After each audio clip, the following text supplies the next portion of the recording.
I am, I think, somebody that believes that the future can be different. And so as I have matured, I've just found that sometimes I'm impatient. And so my way of creating is just to do, right? And that means that if it doesn't exist, I just find ways to create. I'm Bo Thao-Urabe, Executive and Network Director for the Coalition of Asian American Leaders. Here's some shit I wish I knew.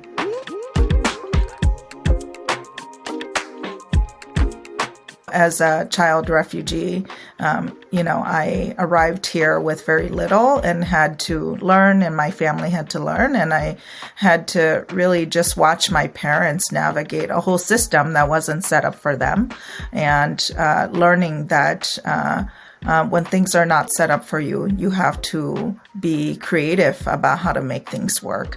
There were very few people who believed in ideas, and they never asked me what I wanted to be or what I wanted to do. There was often just telling me either no's or telling me what I should be or what I could do. And ultimately, at the end of the day, it's the people who try things more often who are more likely to get things done or succeed than those who might have many ideas or complain about what other people are doing, but never actually do. Mm-hmm. And so even though I will ask for many people's thoughts, ultimately the people that I return to are the people who want to help me make things happen. And so if somebody talks to me and their first response is, "Oh, I think that's a bad idea," instead of, well, I would think about it this way, or, have you considered it this way? Or, oh, how can I help you make that happen? I try to listen for the people that really want to help improve something, or who have generosity in opening doors or networks or resources to help make things happen, so that I am surrounded by people who think less about how to say no, but more about how to say yes. Mm-hmm.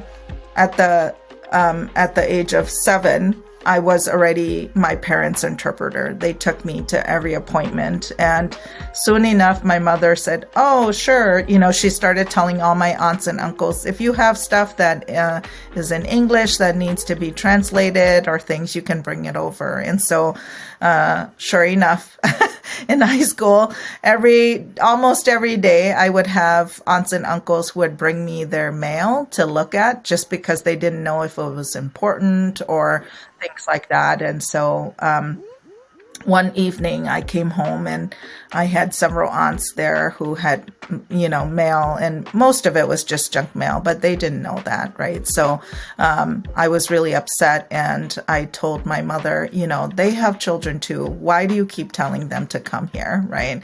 And I was really angry, and I said, none of my friends have to do this. And so my mother sort of let me rant, and then when all my aunts left, she came and, as mothers do, she was very stern, and she said, don't you ever do that again. She said, you are very lucky that you have a set of skills that people need. And that is the purpose of life, right? is to present your gift and be useful. So that's really, stuck with me as I think about the times or certain times when it's been hard. I was like, okay, am I being useful, right? Am I displaying my gifts in a useful way? And then also to remember that being useful is not about being used, right? And so I think just having full confidence that you have everything you need to succeed, and that all of us don't have to be taught resilience because we were born into it, and we just have to look at our own stories to know how that resilience has shown up in our life. And if we start with that kind of belief in who we are, then what is possible is even greater.